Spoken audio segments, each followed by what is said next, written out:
Morning বন্ধুরা, শুভ সকাল সবাইকে। আমি এখন চলেছি শুটিং করতে নৈহাটি। আজকে আমাদের একটা শর্ট ফিল্মের শুটিং আছে। আমাদের আর্টিস্টদেরকে অনেক দূর দূরান্ত গিয়ে গিয়ে কাজ করতে হয়। আমি ট্রেনে উঠে গেছি, ট্রেন ছেড়েও দিল।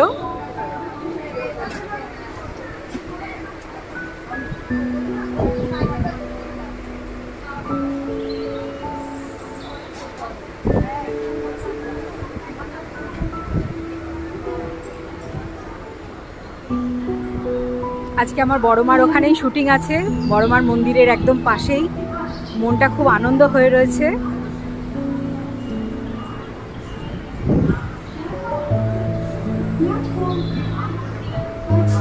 আমাদের আর্টিস্টদের কাছে সবসময় সব কিছুর জন্য প্রস্তুত থাকতে হয়। এটা যেহেতু আউটডোর